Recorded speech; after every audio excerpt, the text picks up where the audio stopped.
सोचिए, अगर आप बिना पढ़े एग्जाम देने जाएंगे तो रिजल्ट कैसा आएगा।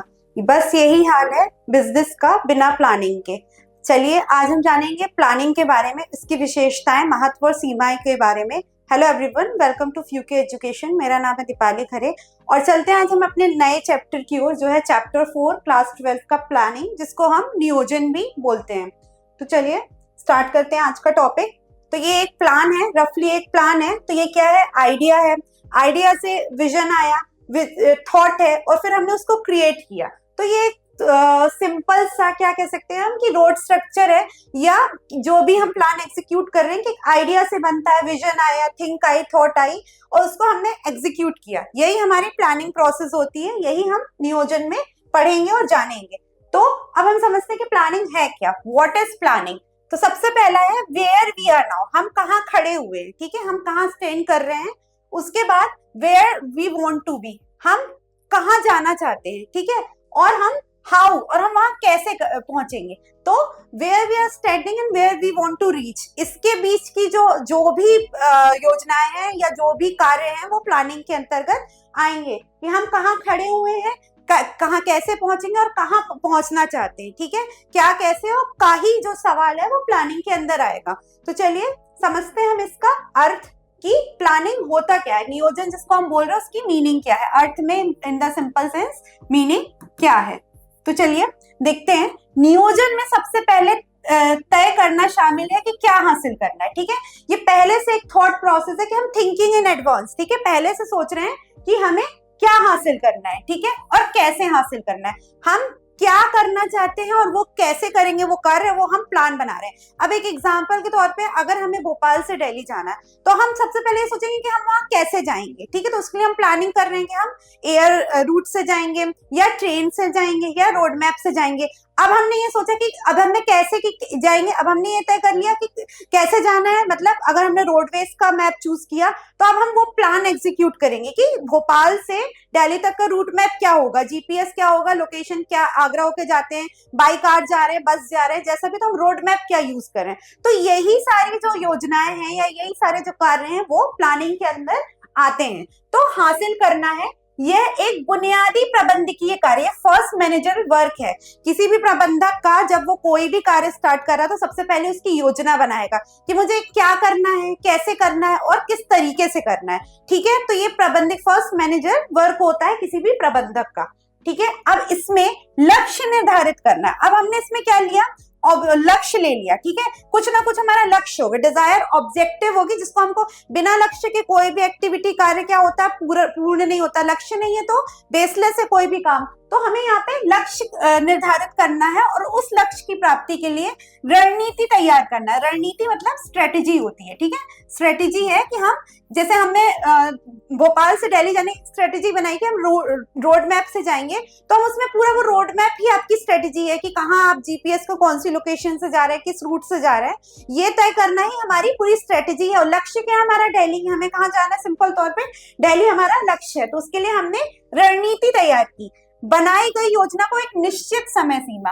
अब यहाँ हमने एक टाइम लिमिट सेट कर दी कि वो जो हमने लक्ष्य निर्धारित किया उसको हम एक समय सीमा में अचीव करेंगे। जैसे एक फर्म को अपनी सेल्स बढ़ानी है तो उसने 1 साल का टारगेट ले लिया कि 1 साल के अंदर हमें 1 लाख से या 10 लाख से ज्यादा प्रोडक्ट बेचने। तो समय सीमा क्या हो गई, 1 साल। और क्या उनका ऑब्जेक्ट क्या हो गया, लक्ष्य क्या हो गया कि 10 लाख तक के प्रोडक्ट या उसके ऊपर के प्रोडक्ट की बिक्री करनी है, ठीक है, को भीतर पूरा किया जाना चाहिए। फिर भी समय एक सीमित संस्थान है, क्या है, लिमिटेड रिसोर्स। हमने इसको क्या बोल दिया कि सीमित संस्थान है, लक्ष्य है तो लक्ष्य की प्राप्ति हम इतने समय तक कर लेंगे, तो इसको भी हमने समय को संस्थान के रूप में उपयोग किया। इसका उपयोग सावधानी से करना, और कैसे करना, केयरफुली करना चाहिए। तो हमने क्या समझा कि नियोजन क्या है, पहले से एक थॉट प्रोसेस है, थिंकिंग इन एडवांस है, ठीक है, कि हमें क्या, कैसे और कब अचीव करना है, क्या अचीव करना है, लक्ष्य को प्राप्त करने के लिए हमने रणनीति बनाई, और रणनीति को हमने एक निश्चित समय सीमा के अंदर पूरा करने के लिए ठान लिया कि अभी हमने ये सब अचीव नहीं किया है, हम ये सब अचीव करेंगे, लेकिन ये पहले से प्लानिंग के अंदर का हिस्सा है, योजना बनाना, वो इसके अंतर्गत आएगा। किसी भी मैनेजर का ये पहला वर्क है जिसको हम प्लानिंग बोलते हैं। चलते हैं नेक्स्ट स्लाइड पे। अब कूटोन्स और डोनेल, मतलब ये ऑथर ने, इन्होंने अपने जो स्टेटमेंट में प्लानिंग की डेफिनेशन बताई है, तो योजना बनाना पहले से तय करना है। क्या हमने बताया, थिंकिंग इन एडवांस, ठीक है, कि क्या करना है, ठीक है, व्हाट, क्या मतलब व्हाट, क्या करना है, कैसे, ठीक है, हाउ मतलब कैसे, हाउ कैसे करना है उस कार्य को, और कब करना है, व्हेन, ठीक है, कैसे करना है, कब करना है, और कब कब करना है, और कैसे करना है, और क्या करना है, इसके बीच को हमने परिभाषित किया प्लानिंग में। और किसे करना है, किसके द्वारा किया जाएगा वो कार्य, वो भी होगा, ठीक है, तो हु, ठीक है, किसके द्वारा करना है, तो हु। योजना बनाना, जहां हम हैं और जहां हम जाना चाहते हैं, where we are standing and where we want to reach, उसके बीच का जो भी जितने भी क्रियाएं आएंगी या जो भी कार्य है वो प्लानिंग के अंतर्गत आएगा, के बीच की दूरी को पाटता है, ठीक है। हम अगर यहाँ भोपाल में और हम दिल्ली पहुंचना चाहते हैं, तो उसके बीच की जितनी कि आप कैसे जा रहे हैं, स्ट्रेटेजी बना रहे हैं, लक्ष्य आपका दिल्ली है, तो ये सारी अंतर्गत क्रियाएं किसके अंदर आएंगी, प्लानिंग के अंदर आएगी। तो उस दूरी को नाप रहे हैं हम, ठीक है, पहले से सोच विचार कर, अभी हम पहुंचे नहीं है लेकिन थिंकिंग इन एडवांस है। यहाँ उन चीजों को संभव बनाना है जो अन्यथा संभव नहीं होती। यहाँ अभी हम पहुंचे नहीं है लेकिन हमें रोड मैप या क्रिया कर रहे हैं, सोच विचार कर रहे हैं कि हमको जहां पहुंचना है, उसके लिए हमने पहले से संभावित क्रियाएं बना दी, लेकिन वो संभव नहीं है, लेकिन हम स्ट्रेटेजी प्लानिंग के तहत वो करेंगे। तो ये उन्होंने ये डेफिनेशन दी थी। अब दूसरा देखते हैं, इसमें उद्देश्यों का निर्धारण करना। क्या है आप, उद्देश्य, ऑब्जेक्ट्स, ठीक है, लक्ष्य जो आपका है, ऑब्जेक्ट्स है, उनका ऑब्जेक्टिव्स बोलेंगे, जो आपका लक्ष्य है उनको निर्धारण करना है, कि जैसे हमें दिल्ली पहुंचना है तो वो हमारा क्या लक्ष्य है, ठीक है। और इन उद्देश्यों को प्राप्त करने के लिए उचित कार्यवाही, मतलब क्या करना है, हमें ऑल्टरनेटिव एक्शन लेना है, ठीक है, एक्शन लेना है, कुछ ना कुछ एक्शन होना चाहिए, कि आपको लक्ष्य तो करना है लेकिन उसके लिए आप कुछ कार्य करेंगे तभी अपने लक्ष्यों तक आप पहुंच सकते हैं। विकास करना शामिल है, ठीक है, तो ये इसमें शामिल होगा। तो ये इनके अनुसार, पुटन्स और डैनियल के अनुसार ये परिभाषित किया गया था, कि इसमें भी उन्होंने बताया कि where we are standing and where we want to reach, तो उसके बीच में लक्ष्य एक निर्धारित करना है, और लक्ष्य को तक पहुंचने के लिए हमें एक्शन लेने की जो प्रक्रिया है उसको हम योजना के तहत करेंगे, ठीक है। चलते हैं नेक्स्ट स्लाइड पे। अब योजना का महत्व, ठीक है, अब इसका हम क्या महत्व है वो हम देख लेते हैं, इंपॉर्टेंस। तो नियोजन दिशा निर्देश प्रदान करता है। सबसे पहला अगर जो हम कार्य बोल रहे हैं कि दिशा, डायरेक्शन दे रहा, हमें प्लानिंग क्या देती है, दिशा देती है हमें, ठीक है, डायरेक्शन देती है। तो नियोजन कार्य को पहले से परिभाषित करके कार्यवाही का मार्गदर्शन करता है, ठीक है। हम क्योंकि पहले से कार्य कर रहे हैं, अब हमने दिशा की बात डायरेक्टिंग में करते हैं, ठीक है। जो अगला पहले, सबसे पहले क्या आती है, प्लानिंग आती है, फिर क्या आती है, ऑर्गेनाइजिंग, फिर स्टाफिंग, फिर डायरेक्शन। तो डायरेक्शन देने तक के पहले पहले जो हम क्रियाएं कर रहे हैं, ठीक है, तो किससे कार्य करवाना है, तो वो हम कहाँ देखेंगे, स्टाफिंग में। कैसे कार्य करना है वो हम प्लानिंग में देख रहे हैं, ठीक है। तो नियोजन यह सुनिश्चित करता है कि लक्ष्य निर्धारित हो ताकि सर्वोत्तम कार्यवाही की योजना बनाई सके। कुछ ना कुछ हमारा ऑब्जेक्ट होगा जिसको संस्था को अचीव करना है, कुछ डिजायर्ड ऑब्जेक्ट होगा, उसी को हम अचीव करके क्या करेंगे, एक्शन लेंगे। तो उसी के लिए सबसे पहले लक्ष्य होना चाहिए जिसके लिए कार्यवाही की जाएगी, ठीक है, का कर सके। एक बार रणनीतियां तय हो जाने के बाद विभाग और व्यक्ति मिलकर काम कर सकते हैं। अब हमने ये सेट कर लिया, ऑब्जेक्ट सेट कर लिया कि हमको ये लक्ष्य प्राप्त करना है, तो उसके लिए हम क्या बनाएंगे, रणनीति बनाएंगे। और रणनीति किसके द्वारा हम कार्य करवाएंगे, वो विभाग और व्यक्ति। क्यों, क्योंकि ये जो कार्य है उसको एग्जीक्यूट कैसे करेंगे, व्यक्ति ही करेंगे। व्यक्ति जो कर्मचारी होंगे एक संस्था में, वो ही उसको एग्जीक्यूट करेंगे। तो ये कार्य इसमें शामिल होता है। तो ये हमने इसको क्या बोला, डायरेक्शन ओरिएंटेड प्रोसेस है, ठीक है, दिशा प्रदान करता है। अब दूसरा देखते हैं, नियोजन अनिश्चितता के जोखिम को कम करता है। अनसर्टेनिटी है जो अनसर्टेन होता है बिजनेस, कोई भी इन्वॉल्वमेंट, तो उसके रिस्क को कम करता है। तो चलिए देखते हैं, नियोजन एक ऐसा कार्य है जो प्रबंधन को भविष्य में देखने और परिवर्तनों को भविष्यवाणी करने में सक्षम बनाता है। अभी हमने क्या किया, भविष्य के लिए फ्यूचर ओरिएंटेड ये एक एक्टिविटी है जिसमें अभी हम भविष्य में झांक रहे हैं, ठीक है। अपनी प्लानिंग है कि हम अगर इतना ये कार्य करेंगे, हमको 1 लाख क्या या 10 लाख का सामान इस साल में बेचना है, तो हमने पहले से योजनाएं बनाई। हमने क्या किया, फ्यूचर देखा। फ्यूचर ओरिएंटेड एक्टिविटी है जिसमें हम ये ऑब्जेक्ट जो है हमारा अचीव करेंगे। तो ये भविष्य की योजनाओं में झांकना है, ठीक है, और उसको सक्षम बनाना मतलब उसको हम अचीव करेंगे, ठीक है। तो ये फ्यूचर ओरिएंटेड एक्टिविटी है। परिवर्तनों और घटनाओं से बचा नहीं जा सकता। अब अनसर्टेनिटी मतलब कोई चेंज आ गया या कोई दुर्घटना आ गई तो हम उससे बच नहीं सकते, लेकिन लेकिन प्रबंधक समय से पहले योजनाएं बनाए, ठीक है। अगर हमने प्लानिंग अच्छी तरीके से की है, एक मजबूत प्लानिंग है और कार्य योजना तय करके उनका पूरे अनुमान लगाए कि ये एक्टिविटीज होगी, पहले हम ये कार्य करेंगे, इसको 1 लाख या 10 लाख तक बिक्री करने के लिए हम ऐसे प्रमोशन करेंगे, यहाँ से इतनी अच्छी सर्वोत्तम क्वालिटी की मैन्युफैक्चरिंग करेंगे। तो आप क्या करें, कार्य योजनाएं बना रहे हैं, ठीक है। पूर्ण अनुमान लगा सकते हैं हम, क्या पहले से अनुमान लगा रहे हैं कि हम इतना बेचेंगे, अभी वो चीज हमने अचीव नहीं की, लेकिन हम भविष्य की योजनाओं में इसके तहत झांक रहे हैं और अपनी रणनीतियों को तद अनुसार ढाल सकेंगे और उस अनुसार हम अपनी स्ट्रेटेजी बना के एक हमने ऑब्जेक्ट हासिल किया, एक स्टेप लिया, स्टेप बाय स्टेप ये प्रोसेस चलता है। तो ये क्या है, अनिश्चितता मतलब अनसर्टेनिटी के रिस्क को ये कम करता है। थर्ड देखते हैं, नियोजन अति व्यापन और अपव्यय गतिविधियों को कम करता है। तो चलिए देखते हैं, विभिन्न प्रभागों, विभागों और व्यक्तियों के कार्यों और प्रयासों के समन्वय का आधार नियोजन है, ठीक है। अब नियोजन कैसे होता है, एक व्यक्ति ने, मैनेजर ने एग्जीक्यूट कर दिया, पहला प्रबंधकीय कार्य बोला, सिर्फ ये एक मैनेजर नहीं करेगा, ये क्या है जो उसने प्लानिंग बनाई है, वो जितने भी प्रभाग हैं, प्रभाग के अंदर कर्मचारी हैं, विभाग हैं, तो उनके बीच में जो समन्वय मतलब कोऑर्डिनेशन होगा, तालमेल आपसी में, वो जो एक लाइन बनती है जिसको हम क्या ऊपर से अधिकारी से लेके नीचे निचले वर्ग के प्राणी रहते हैं, उसमें अधिकारी से लेके कर्मचारी या पर्यवेक्षक रहते हैं, सौपन श्रृंखला जिसको हम बोलते हैं, तो उनपे ये एग्जीक्यूट होगा, ठीक है। तो उसी के जो तालमेल कोऑर्डिनेशन का रिजल्ट है नियोजन है। ये अप्रभावी और अनावश्यक गतिविधियों को समाप्त करता है, ठीक है, जो अननेसेसरी एक्टिविटीज हैं, क्योंकि हमने प्लान एग्जीक्यूट किया तो हम उसी अनुसार चलेंगे, ठीक है। तो जो फालतू की एक्टिविटीज है वो उससे हटती जाती हैं, गलत फहमियों को रोकता है, मिसअंडरस्टैंडिंग होती है किसी भी बिजनेस एनवायरनमेंट में व्यक्तियों के बीच में कार्य करते हुए, तो उसको भी ये रोकता है और सोच और कार्य में स्पष्टता सुनिश्चित करता है कि किसको कौन सा कार्य करना चाहिए, किसके द्वारा किया जाना चाहिए, ये सुनिश्चित करता है, ठीक है। चलते हम नेक्स्ट स्लाइड पे। अब नियोजन नवीन विचारों को बढ़ावा देता है, ठीक है, न्यू आइडियाज को ये क्रिएट करता है, उनको बढ़ावा देता है। तो प्रबंधन की पहली भूमिका नियोजन है। हम जानते हैं फर्स्ट किसी भी प्रबंधक का एक कार्य है कि नियोजन, कार्य को कैसे करना है, किसके द्वारा करना है, किस प्रकार किया जाना चाहिए, ये सारा हम नियोजन में तय करते हैं। तो प्रबंधकों को नए विचार उत्पन्न करने की अनुमति नहीं होती, ठीक है। जो ओल्ड टेक्निक्स चली आ रही है, मैनेजर अक्सर क्या प्लान उसी के अनुसार बनाते हैं, कुछ उसमें नयापन नहीं जोड़ पाते हैं, तो जिन्हें बाद में ठोस रणनीतियों में बदला जा सकता है, ठीक है। अब आप कोई न्यू आइडियाज नहीं कर रहे हो तो उसको क्या है, स्ट्रेटेजी में आप कन्वर्ट कर रहे हो। कोई भी मैनेजर अगर अब नहीं अपना रहा है तो ये भविष्य की सभी गतिविधियों को निर्देशन करता है जो कंपनी के विकास और समृद्धि की ओर ले जाएंगे, ठीक है।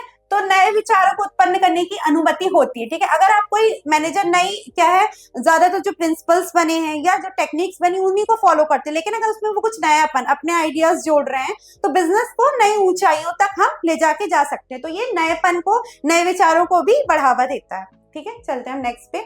योजना निर्णय लेने में सहायक होता है, डिसीजन मेकिंग प्रोसेस में ये प्लानिंग बहुत इंपॉर्टेंट होती है। तो लक्ष्य निर्धारित करना और भविष्य की स्थितियों का पूर्ण अनुमान लगाना, ये सभी योजना बनाने का हिस्सा। हमने क्या किया, एक ऑब्जेक्ट किया कि ये हमारा गोल होगा, गोल हमने निर्धारित किया और उसके अंतर्गत एक स्ट्रेटेजी बनाई, हम भविष्य की योजनाओं के बारे में पूर्ण मतलब प्री प्रेडिक्शन कर रहे हैं कि ये हम अचीव कर लेंगे, हिस्सा है जो विभिन्न विकल्पों के बीच समझदारी पूर्वक निर्णय लेने से सहायता करता है, ठीक है। जितने भी आपके पास ऑल्टरनेटिव्स हैं कि सबसे बेस्ट, आपने बहुत सारे ऑप्शंस है उसमें से आप क्या चूज करेंगे, बेस्ट ऑप्शन चूज करेंगे, तो उनके बीच में से एक चयन किया और सबसे बेस्ट डिसीजन लेके आप बिजनेस में आगे बढ़े, तो ये डिसीजन मेकिंग प्रोसेस में हेल्प करता है। फिर है नियोजन नियंत्रण के लिए मानक स्थापित करता है, ठीक है। नियंत्रण के लिए, नियंत्रण क्या है, लास्ट प्रोसेस है, ठीक है, कंट्रोलिंग। उसमें हम क्या करते हैं, वापस नियोजन की ओर आते हैं कि हमने वो जो सेट किया था ऑब्जेक्ट वो पा लिया है नहीं, और अगर नहीं पाया तो क्या कमियां हैं, डेरिवेशंस हैं, वो हम उनको पूरा करते हैं,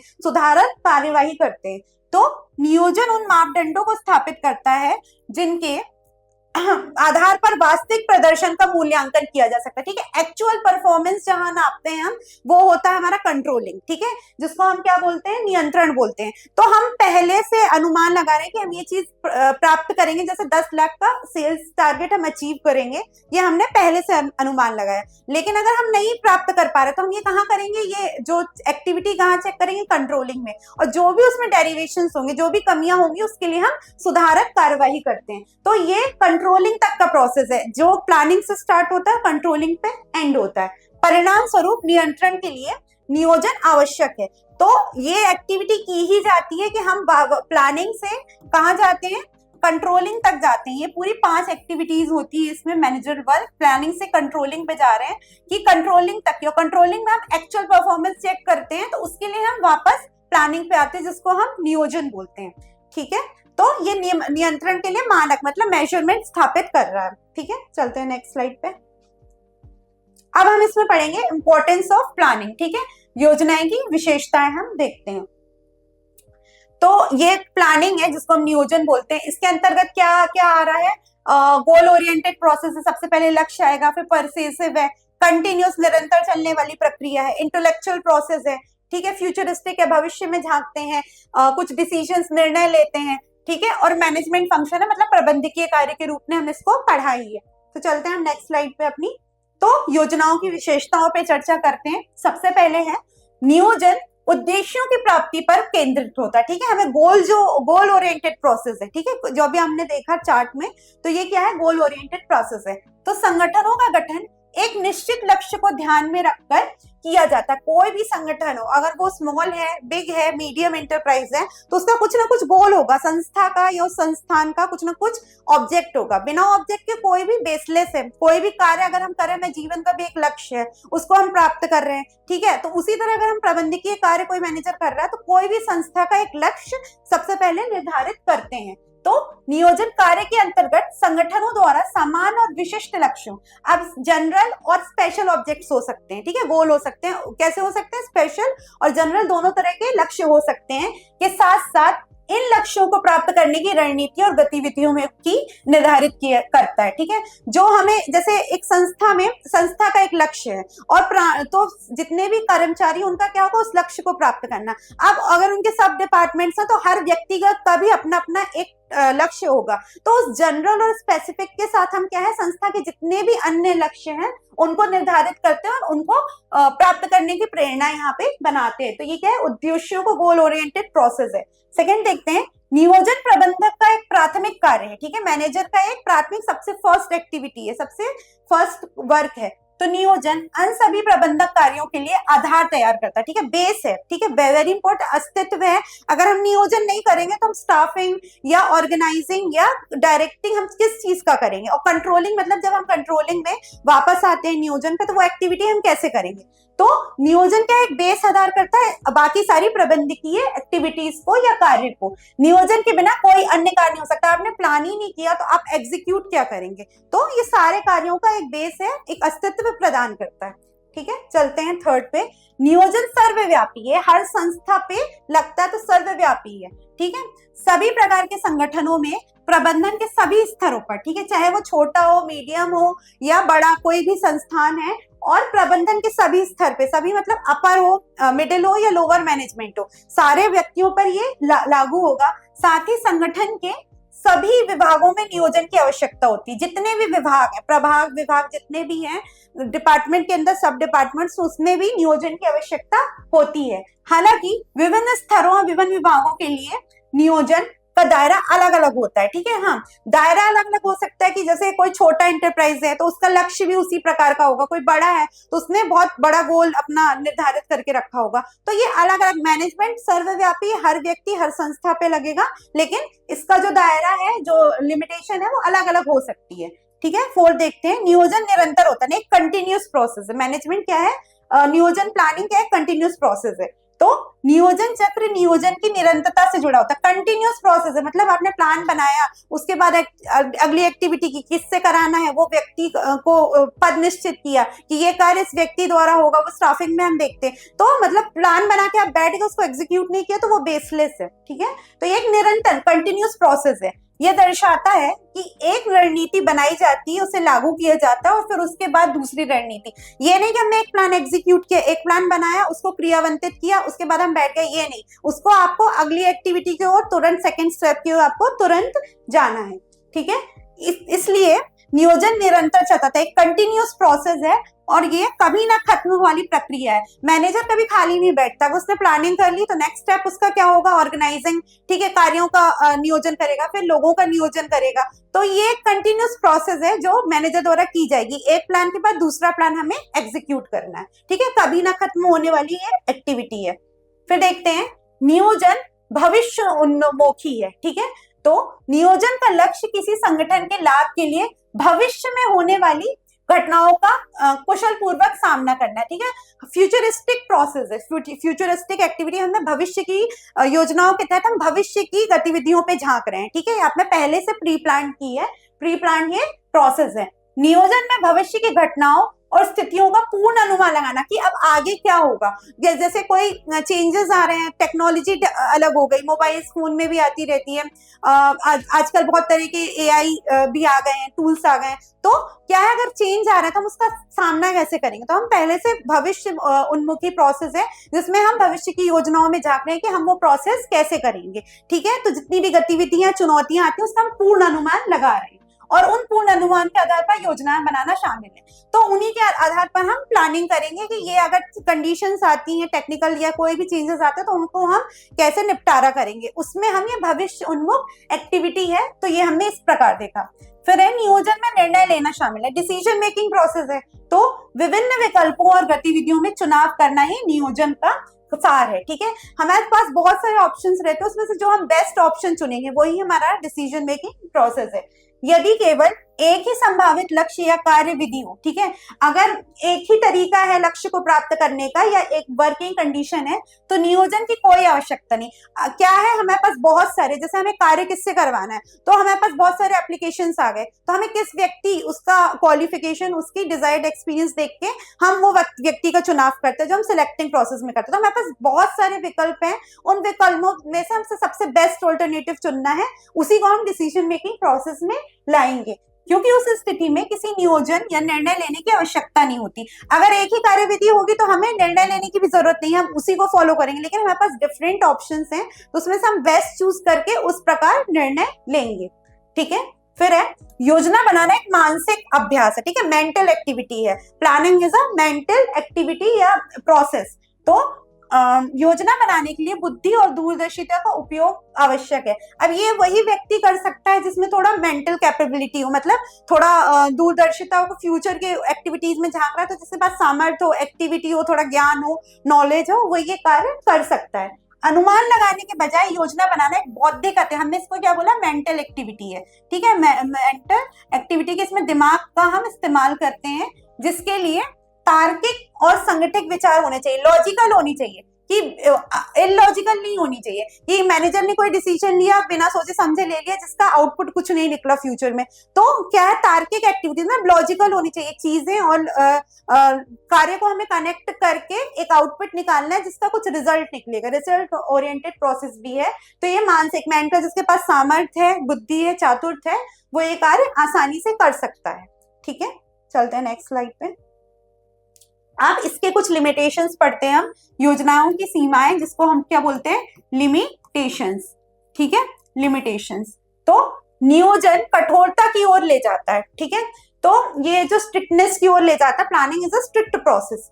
तो इसकी ये सीमा है, किसी संगठन में एक सुस्पष्ट योजना तैयार की जाती है जिसमें एक निश्चित समय सीमा के भीतर लक्ष्य प्राप्त करने होते हैं, ठीक है। एक टाइम ओरिएंटेड प्रोसेस है कि एक समय के भीतर हमें ये ऑब्जेक्ट अचीव करना है, ठीक है। तो उसमें हमने टाइम को भी एक रिसोर्स के तौर पे हमने किया कि इस समय के अंदर हमें ये लक्ष्य प्राप्त करने हैं। लेकिन प्रबंधक इसमें संशोधन करने में सक्षम नहीं हो सकते। अब उसमें वो क्या है, अमेंडमेंट नहीं कर सकते, किसी तरह का सुधार या बदलाव नहीं कर सकते, कि अगर एक टाइम लिमिट मिल गई हमको तो उसमें कुछ बदलाव नहीं हो सकते। तो प्रबंधकों को बदलती परिस्थितियों के अनुसार प्रक्रिया करने के लिए कुछ लचीलापन दिया जाना चाहिए, क्योंकि कॉर्पोरेट वातावरण गतिशील होता है, क्योंकि कॉर्पोरेट एनवायरनमेंट या बिजनेस एनवायरनमेंट चेंजिंग होता है, ठीक है। तो कुछ फ्लेक्सिबिलिटी बनी रहे, ठीक है, चेंज होते रहते हैं, कि कभी तकनीकों कारण से कभी सरकारें बदल गई या कभी टैक्स स्ट्रक्चर चेंज हो गया, तो इसके कारण एक जो कॉर्पोरेट या बिजनेस पर्यावरण होता है उसमें बदलाव आते रहते हैं। तो वो कुछ नयापन भी नहीं कर सकते, बदल नहीं सकते, तो उनको ये फ्लेक्सिबल रखना, स्ट्रिक्ट ना होकर फ्लेक्सिबल हो, तो हम बदलती तकनीक या कंडीशन के हिसाब से हम अपना कार्य करने का तरीका भी बदल सकते हैं। तो फ्लेक्सिबिलिटी होनी चाहिए, ये उसकी लिमिटेशन के तौर पे। फिर गतिशील वातावरण में नियोजन कारगर नहीं हो सकता, ठीक है। जहां पे एनवायरनमेंट ऐसे कि कंटिन्यूस चेंज हो रहा है, तो वहां पे जो प्लानिंग हमारी, क्योंकि नया प्लान, हमें उस कंडीशन के अनुसार प्लान चेंज करना पड़ेगा, तो पुरानी प्लानिंग हमारी फेल हो जाएगी। तो चलिए देखते हैं। नियोजन भविष्य की घटनाओं के पूर्ण अनुमान पर आधारित होता है। ठीक है, हम क्या है, गोल फ्यूचरिस्टिक प्रोसेस कर रहे हैं जिसमें हम भविष्य की योजनाओं में झांक रहे हैं। और चूंकि भविष्य अप्रत्याशित है, अनसर्टेन है, फ्यूचर किसने देखा, कोई नहीं जानता कि कल क्या होगा, तो अनसर्टेन है और गतिशील होता है। चेंज मतलब हमने जो प्लानिंग बनाई हो सकता है आगे फेल हो जाए, कुछ कंडीशंस की वजह से, कुछ रीजंस की वजह से, कुछ चेंजेस की वजह से ये गतिशील होता है। इसलिए संगठनों को परिवर्तन के अनुसार प्रक्रिया देनी चाहिए। ठीक है, तो जो कंडीशन उस अनुसार ऑर्गेनाइजेशन को रिएक्ट करना है। हालांकि नियोजन भविष्य की घटनाओं का पर्याप्त रूप से पूर्ण अनुमान लगाने में सक्षम नहीं होता। फ्यूचर में क्या होगा, फ्यूचरिस्टिक प्रोसेस तो है, हमने पहले से अनुमान लेकिन फ्यूचर में होगा क्या, इस एक्टिविटी का हम पूर्ण अनुमान या मूल्यांकन नहीं कर सकते कि कल को हो सकता है कोई दुर्घटना हो जाए, हमारे बिजनेस में लॉस हो जाए, तो इसका फ्यूचरिस्टिक प्रोसेस है। तो हम पूरा कि कल क्या अनसर्टेनिटी होगी, किसी की हो सकता है ओनर की डेथ हो जाए, तो इसके बारे में पूर्ण अनुमान फ्यूचर के बारे में नहीं लगा सकते हैं। तो फिर भी ये तो ऐसे में अगर कोई भी तत्काल आपातकालीन सिचुएशन होती है तो जो हमारी पुरानी प्लानिंग है वो फेल हो जाती है, ये उसके लिमिटेशन के तौर पे। थर्ड है, नियोजन से रचनात्मकता को कम हो जाती, क्रिएटिविटी जो है प्लानिंग उसको कम करता है। तो शीर्ष प्रबंधक और मध्यवर्ती प्रबंधक योजना की क्रियान्वित करते हैं लेकिन उन्हें योजना से हटने की अनुमति नहीं होती। अब अपर लेवल और मिडिल लेवल क्या है, कार्य की योजना बनाते हैं, तो योजना को क्रियान्वित भी करते हैं, एग्जीक्यूट भी करते हैं, लेकिन वो योजना में ही लगे रहते हैं, उनको कुछ अलग योजना बनाने की अनुमति नहीं होती, जिससे प्रबंधकों की रचनात्मकता सीमित होती। तो उनकी जो क्रिएटिविटी है, मतलब न्यू आइडियाज और जो इन्वॉल्वमेंट है वो कम हो जाता है। ठीक है, क्योंकि वो एक ही तरह की प्रक्रिया पे लगे हुए हैं, फिर उसको एग्जीक्यूट कर रहे हैं, तो वो अपने कुछ नयापन या नए आइडियाज, क्रिएटिविटी नहीं ला सकते, तो क्रिएटिविटी को ये कम करता है। ठीक है, चलते हैं नेक्स्ट स्लाइड पे। योजना बनाने में भारी लागत शामिल होती है, हैवी कॉस्ट इसमें इंक्लूड होती है। तो योजना के निर्माण में भारी वित्तीय निवेश की आवश्यकता होती है। अब कोई भी हम प्लानिंग कर रहे हैं, बिजनेस स्टार्ट करें, तो उसमें पैसों की जरूरत होती है, फंडिंग की जरूरत होती है। तो कॉस्ट हमारी लगती कि पैसा कहाँ से आएगा वो बिजनेस स्टार्ट करने में, किन व्यक्तियों से हम कार्य करवाएंगे, किस मशीनरी के थ्रू हम कार्य करा रहे हैं, तो हर चीज फंडिंग पे डिपेंड होती है। ठीक है, तो आंकड़ों का निर्धारण करने के लिए, ठीक है, जो भी आंकड़े हैं कि क्या बजट होगा हमारा, ठीक है, विस्तृत रणनीतियों के लिए वैज्ञानिक गणनाएं आवश्यक है। तो वैज्ञानिक मतलब साइंटिफिक कैलकुलेशन इसमें इंक्लूड होना चाहिए, क्योंकि आंकड़े ऐसे होते हैं कि फाइनेंस में जो भी हम फाइनेंस ले रहे हैं, मार्केटिंग में कितना लगाएंगे, हम प्रमोशन में कैसा कितना लगाएंगे पैसा, या उसको मैन्युफैक्चरिंग में कितना पैसा लगेगा, तो ये निर्णय करने के लिए हमें आंकड़ों की एग्जैक्ट एक्यूरेट आंकड़ों की जरूरत है। तो उसके लिए हमें वैज्ञानिक गणनाएं लेनी चाहिए। तैयारी की लागत हमेशा प्राप्त लाभों के अनुरूप नहीं होती। जो हमने बजट पैसा प्लान किया है कि हम ये कार्यों में मैन्युफैक्चरिंग में लगाएंगे, तो उसकी हमेशा पैसा ज्यादा ही लगता है। ठीक है, जो हमने सोचा है उससे कुछ अलग ही होते हैं आंकड़े, तो हमें वैज्ञानिक गणना लेनी चाहिए। ठीक है, फिर है फिफ्थ, योजना बनाना समय लेने वाला काम है, टाइम कंज्यूमिंग प्रोसेस है ये। तो रणनीति बनाते समय कई कारकों पर विचार करना पड़ता है, जिससे एक लंबी प्रक्रिया बन जाती है। बहुत सारे फैक्टर्स होते हैं कि हम अगर कोई स्ट्रेटेजी बना रहे हैं तो किसी कारण चेंज हो रहा है, किसी कारण दुर्घटनाग्रस्त हो रहे हैं, या कुछ भी स्ट्रेटेजी हमारी फेल हो रही है, तो ये क्या होता है कि फिर से हमें वो स्ट्रेटेजी बनानी पड़ती है कि रणनीति ये काम नहीं करी तो हम दूसरी स्ट्रेटेजी बनाते हैं। तो ये क्या है, बदलाव के कारण भी एक समय ज्यादा लेती है, तो एक टाइम कंज्यूमिंग प्रोसेस है। फिर है, योजना सफलता की गारंटी नहीं देती। सक्सेसफुल हो गया, आपने जो आज प्लानिंग की उसमें आप फ्यूचर में सक्सेसफुल होगी, उसकी ये गारंटी नहीं है। केवल सावधानी पूर्वक नियोजन और क्रियान्वित योजनाएं ही किसी व्यवसाय की सफलता की ओर ले जा सकती है। ठीक है, जो आपने केयरफुली किया है और उसको एग्जीक्यूट किया, मतलब कोई प्लान फेल नहीं हुआ, आपने जिस अनुसार बनाई थी, चेंजेस उस अनुसार किए, तभी आपकी एक योजना सफल मानी जाती है।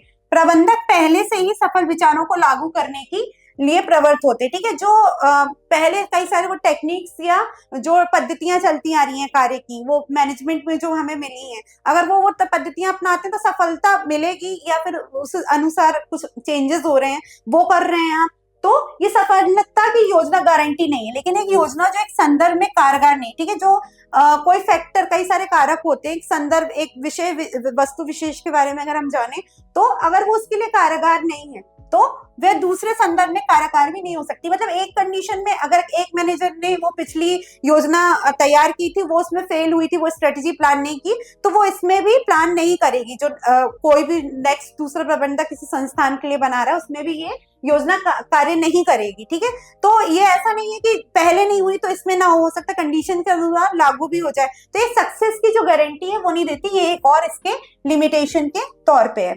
चलते हैं हम नेक्स्ट स्लाइड पे। अब बाहरी सीमाएं, ठीक है, आउटसाइड लिमिटेशंस देखते हैं। तो ये नियोजन की वह सीमाएं हैं जो ब्रह्म कारकों के कारण उत्पन्न होती, बाहर के जो फैक्टर्स है, आउटसाइड फैक्टर्स के कारण जो उत्पन्न हो रही है वो बाहर की सीमाएं हैं जिन पर संगठन पर कोई नियंत्रण नहीं होता। ठीक है, जिसपे कोई कंट्रोल ही नहीं है मैनेजमेंट का, वो रोक ही नहीं सकता, वो इफेक्ट करेंगी ही किसी बिजनेस एनवायरनमेंट को। तो चलिए देख लेते हैं। सरकारी नीतियों में परिवर्तन से योजना की विफलता होती है। अब सरकार बदल गई, ठीक है, बीजेपी थी, कांग्रेस आ गई, कांग्रेस थी, बीजेपी आ गई, तो क्या है, कई सारे टैक्स बदलाव आते हैं, पॉलिसीज, रूल्स, रेगुलेशंस बदल जाते हैं, तो वो भी एक सीधे तौर पे बिजनेस पे इफेक्ट करता है, जिसमें मैनेजमेंट या ऑर्गेनाइजेशन का कोई कंट्रोल नहीं होता। फिर है प्राकृतिक आपदा, नेचुरल क्लैमिटीज आ गई, जैसे बाढ़ आ गई, भूकंप आ गया, ठीक है, फ्लड आ गया, भूकंप आ गया, आदि योजना की सफलता पर प्रतिकूल प्रभाव डालती है। अब ये नेचुरल क्लैमिटीज है, जैसे कुछ अर्थक्वेक हो गया, फ्लड्स आ रहे हैं, तो क्रॉप नहीं आया, मैन्युफैक्चरिंग नहीं हुई, तो उसके कारण भी बिजनेस पे एक प्रभाव पड़ेगा, जिसमें संगठन का या किसी भी व्यक्ति का कोई कंट्रोल नहीं होता है। फिर है प्रतिस्पर्धियों की रणनीतियों में परिवर्तन से भी कई बार योजना विफल हो जाती है। जो आपके कॉम्पिटिटर्स है, वो नया तरह का प्रोडक्ट लेके आ गए मार्केट में, तो आपका जो प्रोडक्ट है वो अब सेल ही नहीं हो रहा, उस पर भी एक विपरीत प्रभाव पड़ता है। तो उसके कारण भी कोई कंट्रोल नहीं होता है कि अगर कॉम्पिटिटर्स अपनी स्ट्रेटेजी बदल रहे हैं, तो ये भी बाहरी सीमाएं हैं, फैक्टर्स हैं, जिनसे एक बिजनेस एनवायरनमेंट इफेक्ट होता है। तो योजना वो तरीका है जो बिजनेस को मंजिल की ओर ले जाता है बिना भटके। अगर आपको ये वीडियो पसंद आया हो तो लाइक करें, शेयर करें, सब्सक्राइब करें, कमेंट करें। डिटेल जानकारी के लिए आप फ्यूके एजुकेशन ऐप भी डाउनलोड कर सकते हैं। Thank you very much.